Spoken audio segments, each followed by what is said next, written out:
La Commission a largement tenu à ce qu'il y ait un axe rapport bénévolat versus travail. Parce qu'il y a manifestement, notamment pour les syndicats de salariés, mais pas que, des risques de confusion, voire des dérives, qui nécessitent d'être clarifiés. Sur la question de l'ESS, je ne partage pas tout à fait votre vision des choses. Je la partage sur un point. Je pense que dans le monde qui est assez confus d'aujourd'hui, on aime bien les choses claires. Il y a une bibliothèque, il y a une étagère, et sur l'étagère, il y a tel type de livre. Ce n'est pas les mêmes qu'à côté, c'est autre chose. C'est science, là c'est la philo, etc. Très bien. Mais l'histoire de la République, notamment, elle se fonde sur un tramage avec des interpénétrations permanentes.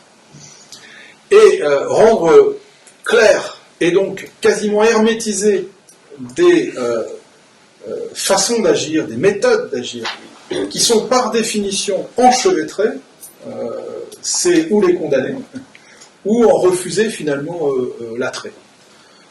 Là, je parle à titre tout à fait personnel, je pense que l'un des points forts de l'éducation populaire, c'est d'être enchevêtré avec beaucoup d'autres choses. Par exemple, avec le monde associatif. La première confusion sur laquelle on a travaillé, et qu'on n'a peut-être pas pu d'ailleurs vraiment arriver à solutionner, c'est que, je m'attendais à ce que vous disiez ça, que vous êtes intervenu, c'est que ce rapport, c'est un rapport sur le monde associatif autant que sur l'éducation populaire. Mais parce que le monde associatif, c'est le principal porteur de l'éduc-pop. Et à chaque fois, pourtant on a systématiquement ouvert, etc., auditionné, y compris des responsables de CE, de syndicats, etc., de fondations, de la mutualité. Mais oui, c'est comme ça. Alors, il peut y avoir confusion avec l'ESS, au sens où 84% des emplois dans l'ESS proviennent du monde associatif. Donc effectivement, quand on pense ESS, on pense coopérative. J'ai beaucoup de respect pour les coopératives et les amis coopérateurs, mais la réalité de l'ESS, c'est quand même avant tout la réalité du monde associatif. Sauf que, autre chiffre, 80% des associations ne sont pas employeuses. Donc ont une action sur l'économie en tant que telle, qui n'est pas leur principal but, en considérant que celles qui sont employeuses n'auraient comme principal but que d'avoir une action sur l'économie, ce qui n'est pas le cas. Et ce que je veux dire, c'est que quand vous dites à une association de parents d'élèves qu'elle est acteur de l'économie sociale et solidaire, souvent elle vous regarde avec des gros yeux. Quand même, hein. Donc, toutes ces confusions-là sont complexes, mais le monde est complexe. Je le comprends parce que nous sommes acteurs de l'ESS, je le dis tout à l'heure, le monde associatif est acteur de l'ESS. Je le comprends parce que les acteurs de l'ESS, acteurs de l'éduc-pop, ont les mêmes problématiques que celles des associations. Par exemple, vous avez aujourd'hui une rarification des candidats aux élections dans les comités socio-économiques, les CE des entreprises. Et donc, il y a des liens.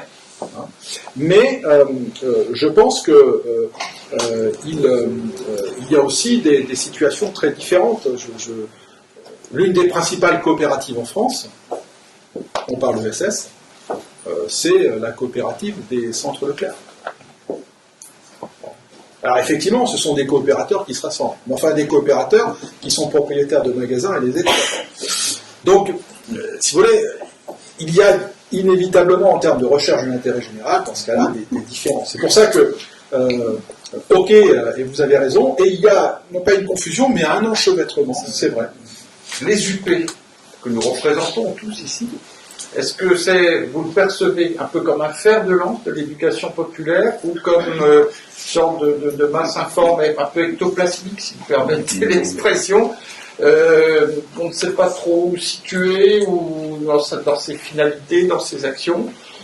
Donc fer de lance ou quelque chose qui est un peu hétérogène ou qu'on a du mal à cerner, ou est-ce qu'il y a donc une réelle opportunité pour cette association que nous fédérons ici de se mettre en avant et puis peut-être de contribuer à cet effort de meilleure visibilité et lisibilité de l'éducation populaire. On se parle vrai ? Oui. Et là, c'est une question un peu piège que vous posez, parce que si je réponds en tant que président de la commission éducation, culture, communication du Conseil économique et social et environnemental, je vais vous faire un truc de langue de bois en 30 secondes en vous disant que je ne peux pas avoir d'avis là-dessus. Mais je ne vous connais pas très très bien, mais je sais votre finesse. Et je pense que vous posez la question autant au trésorier national chargé des relations transversales de la Ligue de l'enseignement que membre du Conseil économique, social et environnemental. Donc, ça nécessite ou dégageons tous, ou parler vrai, mais avec une certaine prudence. Bon, pour parler vrai, et je parle sous le contrôle de Christian, qui va aussi avoir sa position, puisque là, c'est plus à titre personnel que je vous réponds. Nous n'avions pas repéré votre association nationale comme un acteur suffisamment émergent au niveau national pour en faire un auditionné. Vous ne m'en voudrez pas. De toute façon, moi je prends un train bientôt, donc je vais devoir partir. Donc si quelqu'un se fait lâcher ici, d'ailleurs c'est le plus résistant d'entre nous, bien sûr. Il fait du tennis encore, moi j'ai fait enfin bon. Mais très sérieusement, je vous ai dit, vous me posez une question, je vous réponds avec franchise parce que je pense qu'il faut être loyal entre acteurs engagés, et nous le sommes, mais il y a un pendant de la loyauté, c'est la franchise. Donc, puisque vous me posez une question, je vous réponds. Nous ne vous avions pas repéré. En tout cas, pas suffisamment pour dire, ceux-là sont incontournables. Quand on fait les auditions, Christian l'a dit, on a auditionné un peu plus de 40 personnes, et nous avons auditionné 10 ou 12 personnes, je ne sais plus, et en entretien privé, ce qu'on appelle les entretiens privés, c'est-à-dire des séances en nombre plus réduit, les autres, puisque nous n'avons pas le droit à plus de 10 auditions. Donc c'est une part de la réponse. Est-ce que pour autant, ça dit que l'association des UP de France n'a pas de rôle à jouer? Absolument pas. Absolument pas. Là, je vais remettre mon angle de vue conseil économique. Ce que nous avons constaté, toujours dans la même lignée que les éléments de réponse que j'ai pu donner tout à l'heure, c'est que ce qui s'est étiolé au fur et à mesure des années, c'est le tramage. Le gamin, je ne fais pas de passisme quand le gamin que j'étais dans les années 70, qui allait à l'école Jean Goubert, à Octeville, dans la Manche, et qui faisait du foot au PLO, patronage laïque d'Octeville. Quand il quittait l'école, il pouvait avoir une activité avec l'USEP. Il allait au patronage laïque faire du foot. Mais quand j'allais dans la cité des Hortensias jouer avec mes potes, il y avait le curé, acteur du patronage catholique, qui était jamais très loin. Il y avait les responsables de l'association des locataires HLM. Il y en avait dans toutes les cités. Il y avait le type syndicaliste de l'Arsenal de Cherbourg, qui était pas loin non plus. Ce que je veux dire, c'est que tous ces gens formaient un tramage. Et ce qui réunissait ces gens, c'était pas leur niveau d'études ou la taille de leur voiture. C'était le fait qu'ils partageaient un territoire, une histoire. Et c'était pas leur provenance d'origine en termes de couleur de peau ou leur croyance religieuse. C'était qu'ils vivaient sur ce territoire. Et il y avait une attention portée aux gamins que j'étais comme aux autres, parce qu'effectivement, ce tramage associatif faisait que, quand on faisait une connerie dans la cité, il y avait effectivement quelqu'un qui nous reprenait. Mais c'était pas parce qu'il avait autorité, c'est simplement parce que pour nous, c'était pas une personne qui nous reprenait, c'était la communauté dans son ensemble. Et ça, aujourd'hui, ça manque. Ce que je veux vous dire à travers cet exemple, c'est qu'il n'y a pas de concurrence dans les acteurs d'éducation populaire, de mon point de vue. Et quand j'observe ce que nous avons vu aujourd'hui, la mise en concurrence entre les acteurs de l'éducation populaire, et notamment des associations, elle s'exprime par la montée en puissance des marchés publics. Si on retire cela des adhérents à des associations multiples, on va faire une expérience. Levez la main tous ceux qui adhèrent au moins à 2 structures de l'éducation populaire. Allez-y, s'il vous plaît. Je pense qu'il y en a qui mentent, on ne prend pas la main. Mais très sincèrement, nous savons bien que nous sommes multicartes, mais que c'est pas voilà, C'est une adhésion. Donc, est-ce que l'université populaire a sa place sur les territoires? Moi, ce que j'ai observé en faisant ce travail avec Christian et les collègues, je pense que oui. Est-ce que c'est une place qui doit éteindre toute autre initiative dans ce domaine? Je pense que non. Est-ce que vous avez une marge de manœuvre nationale pour vous renforcer, vous rendre plus lisible, pour que dans 10 ou 12 ans, nous l'espérons, quelqu'un fasse un droit de suite sur l'appel de la vie éducation populaire et se dise tiens, les UP, intéressant. Ben, oui, je crois. J'ai entendu dire quelqu'un, je crois qu'il y a votre trésorier, il me semble, 600, plus de 600 UP en France, vous avez de la marge. Voilà, donc oui, moi je pense que vous avez une place. Oui, je pense qu'il faut non seulement la revendiquer, mais surtout démontrer par l'action ce que vous faites. Beauvais, on est allé visiter un endroit qui s'appelle la Maison de Terre, alors Terre, T-H-E-R, qui est un lieu particulier donc, qui est géré par la Ligue de l'enseignement et qui a une histoire assez intéressante, mais tu la connais mieux que moi, mais tu compléteras mon propos, Jean-Carl, si nécessaire.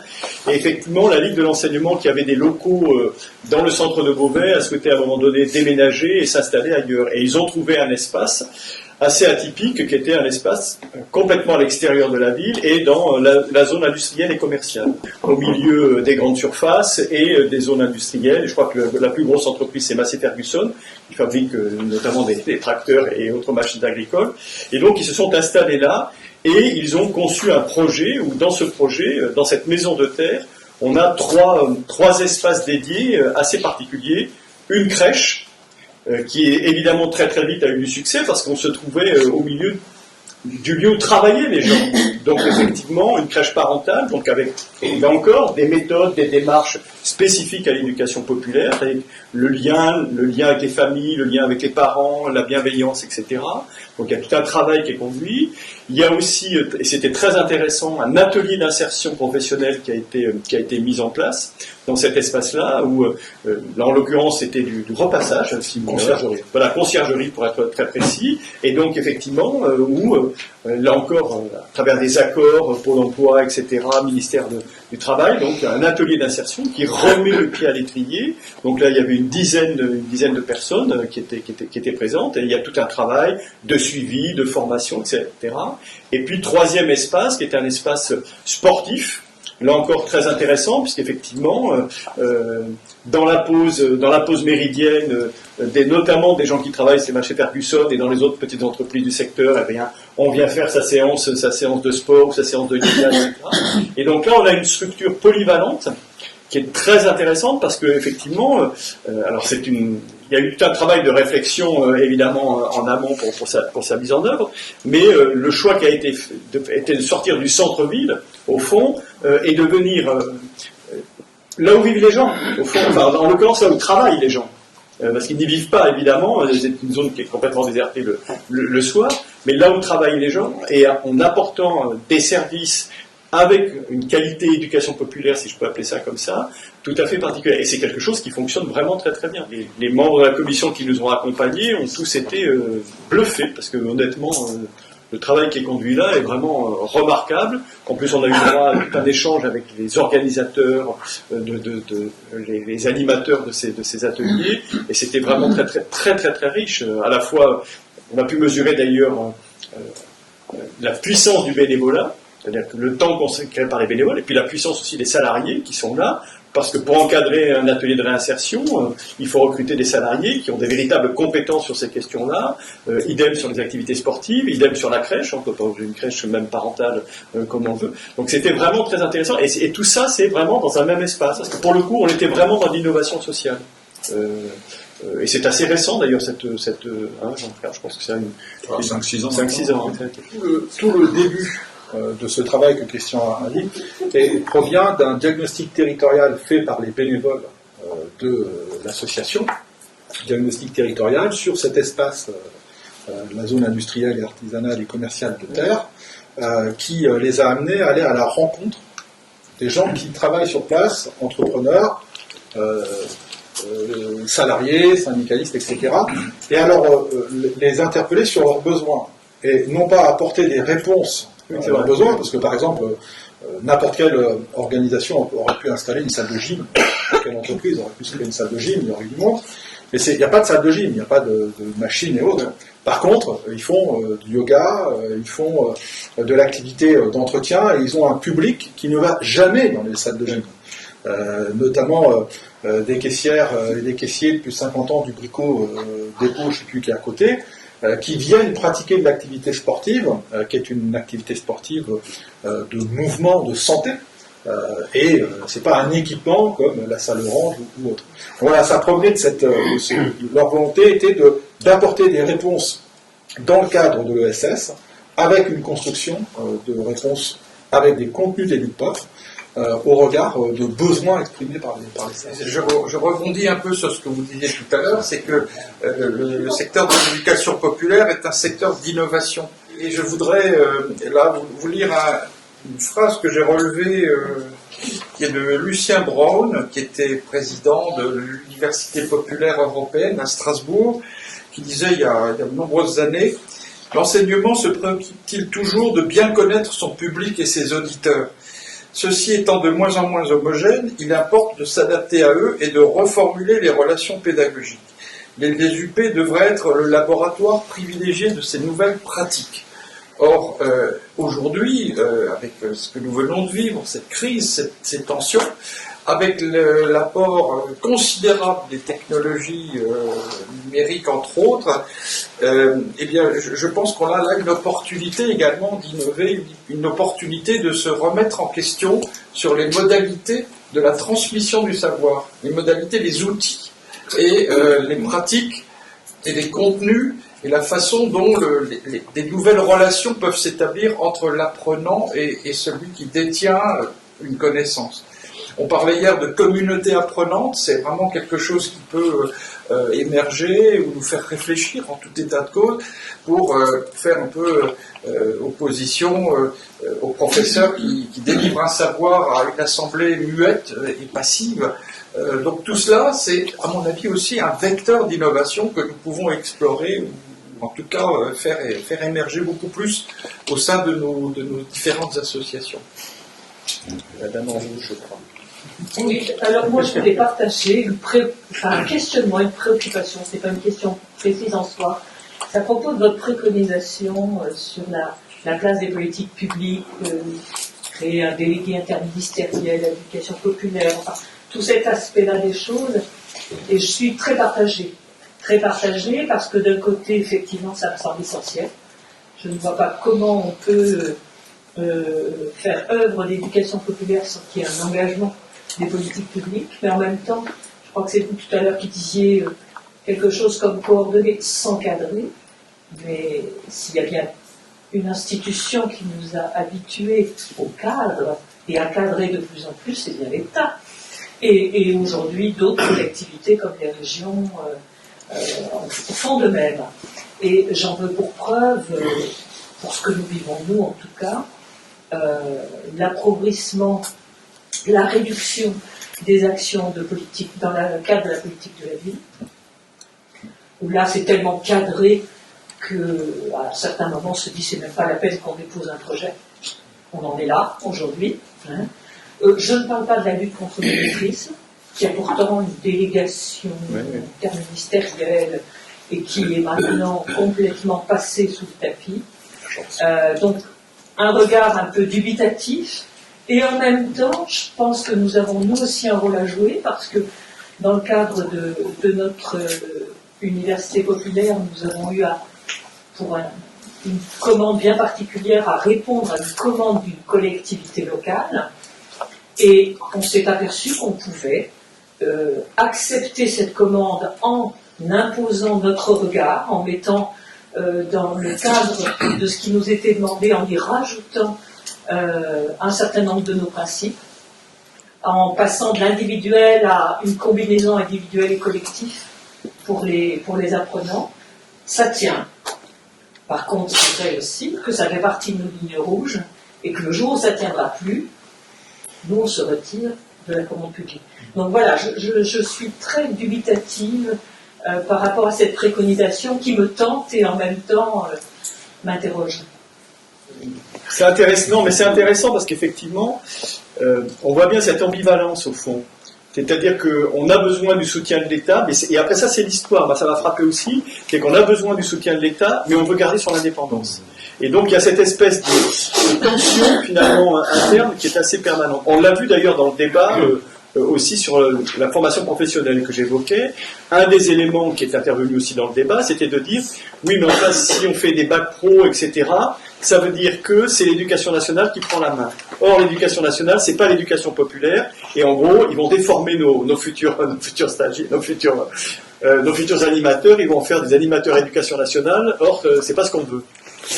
Ouais, même chose, ce que vous interrogez là, c'est le bon fonctionnement de la démocratie. Est-ce que, quand il y a une majorité politique, que ce soit à l'échelle locale, départementale, régionale, nationale, il peut y avoir un accompagnement, y compris en mettant à disposition des moyens, pour réaliser un projet qui n'est pas porté, voire qui est antinomique avec les projets de la majorité, la dite majorité politique. La société dans laquelle on entre gentiment depuis une trentaine d'années et fortement depuis quelques années, celle de la radicalisation des positions politiques, va de plus en plus interdire cela. Maintenant, on peut considérer qu'on va glisser vers ça tranquillement ou qu'on va effectivement pouvoir rebondir. Alors, je fais partie, comme vous certainement, de ceux qui pensent que nous allons rebondir. Et on va, entre autres, rebondir grâce à la capacité d'éducation populaire. Une fois qu'on a dit ça, ça ne dit rien de l'interdépendance et du consensus qu'il faut rechercher, même avec des élus ou un gouvernement à ouverture d'esprit large, qu'il faut rechercher quand on porte un projet. C'est une affaire de négociation. La seule manière d'être totalement indépendant, c'est de ne vivre que des cotisations de ses membres. La question, c'est effectivement la ligne rouge, à la fois de ne pas accepter que la collectivité impose, mais à contrario, de ne plus accepter que le partenaire impose à la collectivité. Il faut trouver le juste milieu.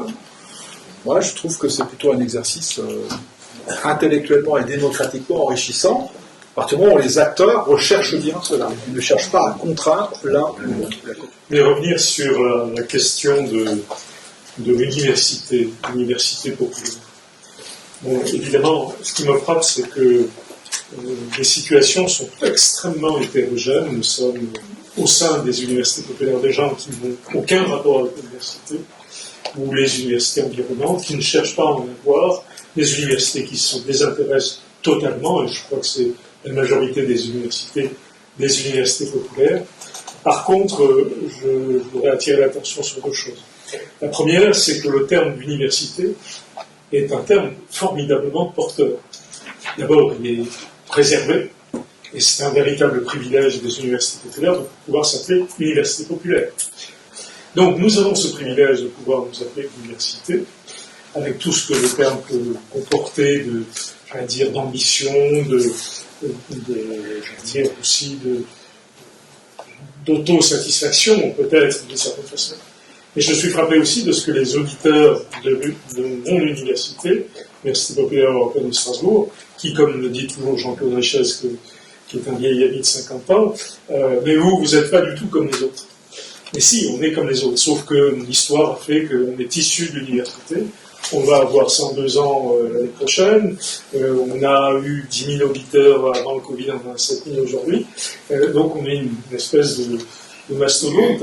On a la taille de certaines universités officielles. La question, je crois, au-delà de ce privilège de pouvoir s'appeler université, et je le ressens aussi à travers les auditeurs qui sont fiers. Il y a une espèce, on parlait d'identité, je n'aime pas beaucoup ce terme, mais il y a une fierté intrinsèque au fait de dire je suis des cours à l'université. On précise ultérieurement, parfois populaire, mais ça veut dire ça. Population qui est effectivement majoritairement âgée, comme l'âge médian chez nous c'est 52 ans, mais aussi les gens qui n'ont jamais eu accès à l'université. Et ça c'est très important aussi. Et nous sommes peut-être une petite passerelle vers des savoirs un peu plus sophistiqués.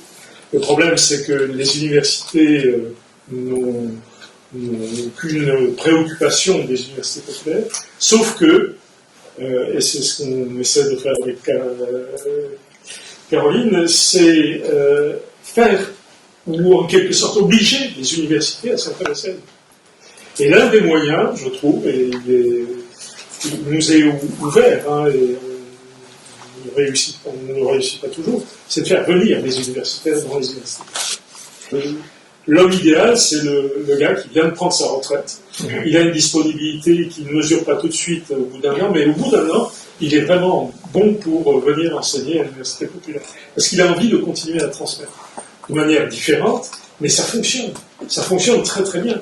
J'ai eu un prof de psychologie, psychopathologie, prof de médecine, etc., qui est venu vers moi en me disant j'aimerais faire un cours à l'université. Je lui ai dit parfait, venez, psychopathologie, il y a plein de auditeurs qui sont intéressés. Ah non, je ne veux pas faire un cours, je veux faire un cours sur l'opéra.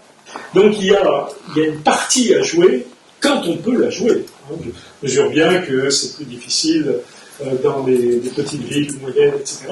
Mais le lien avec l'université, c'est quand même un enjeu intéressant. Je voulais poser une question. Est-ce que notre président tous, Joël, a intérêt, ou mon association, à aller voir tous les grands candidats à la prochaine élection? La question, nous semble-t-il, dans le rapport, à un moment, Christian l'évoquait au début de notre intervention, il y a la question de la visibilité.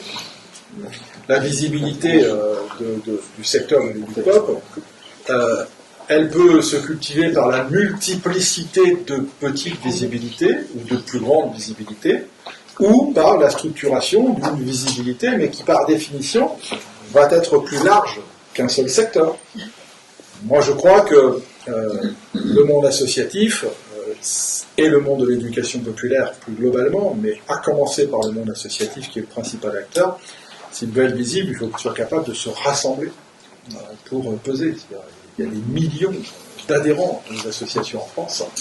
C'est quand même assez incroyable que lorsque l'État conçoit un plan de relance, après une période sanitaire comme celle que nous avons connue, il faille se battre bec et ongle pour avoir une ligne d'apparition. Et le terme association est encore loin d'être dans le discours, y compris le président de la République. Donc c'est la question du rassemblement des forces, et rassembler des organisations qui viennent de cultures et de provenances différentes, vous le savez comme moi, ça nécessite que chacun, de trouver les causes communes et les points communs, et ça nécessite à chacun d'abandonner une partie d'eux pour pouvoir porter.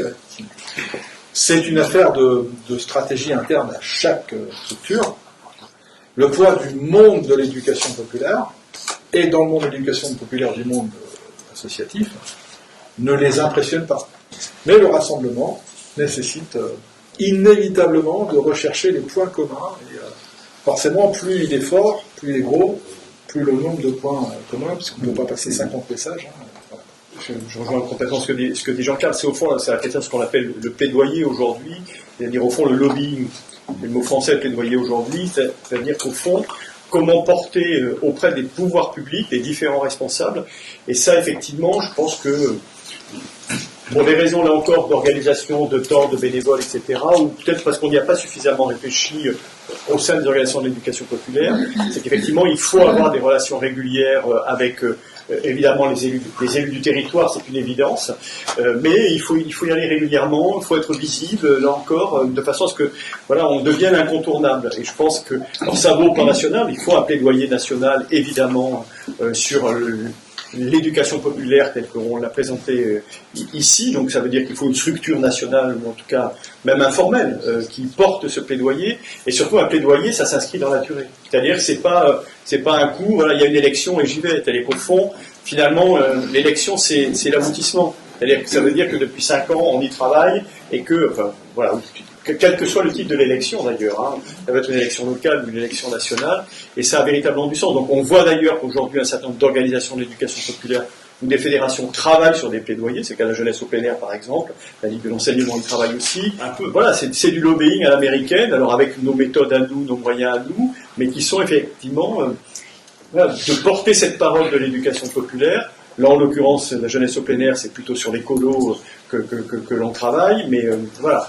Donc, il y a tout ce travail-là qu'il faut conduire, qui est un travail à la fois formel et informel. Dans cette logique, est-ce qu'on peut envisager à terme, par exemple, un label éducation populaire, pour justement fédérer et rassembler et avoir plus de visibilité de la part des pouvoirs publics et autres? Il existe.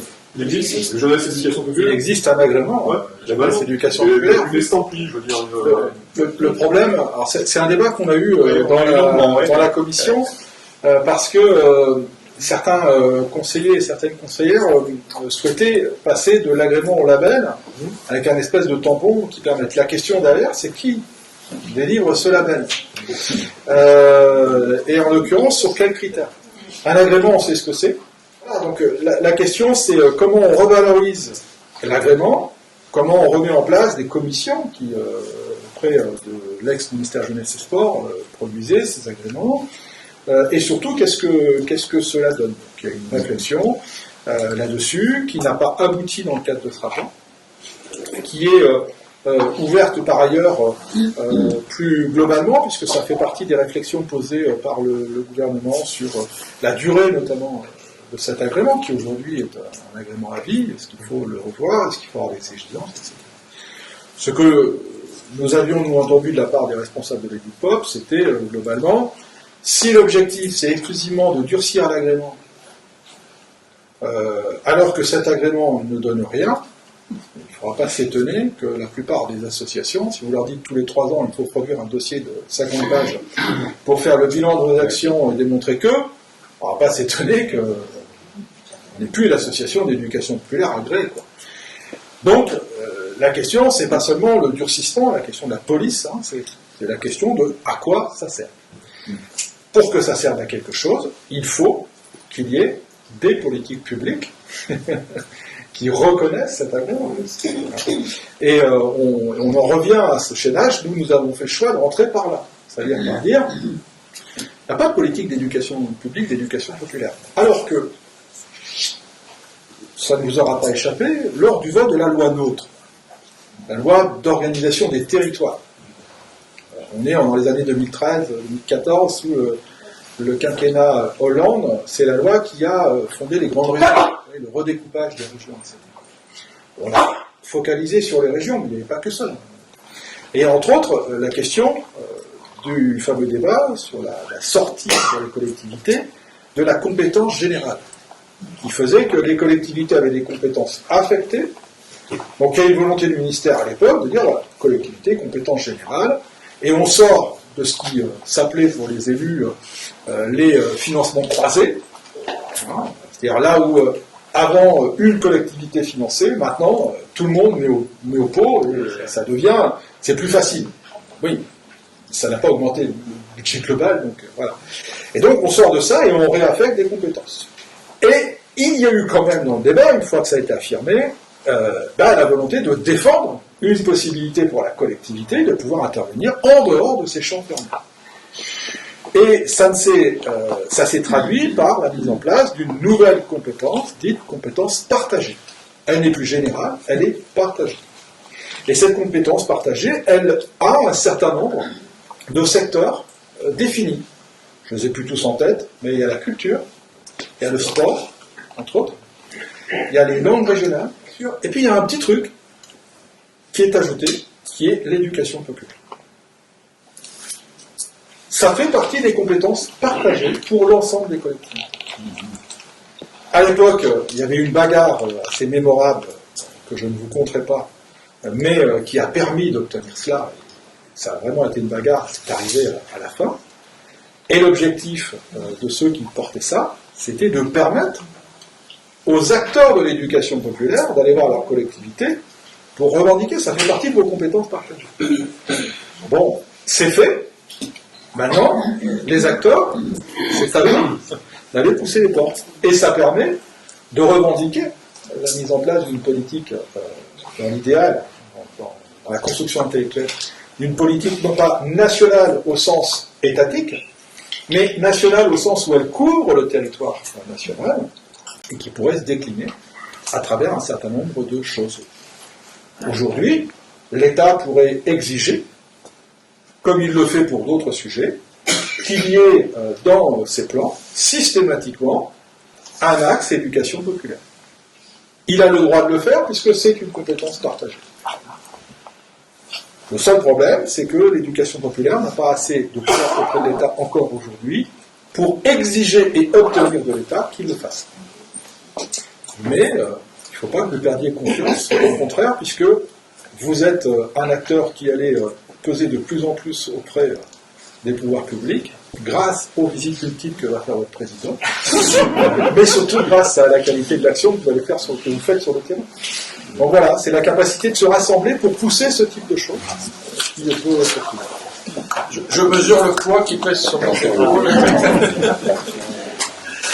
Bien, écoutez, nous vous remercions pour ces échanges, cet exposé, ces échanges qui nous édifient au sens de l'édification de l'être humain, en tout cas qui nous éclairent énormément et qui, je pense, vont structurer aussi notre pensée et qui nous embarquent vers de nouvelles aventures.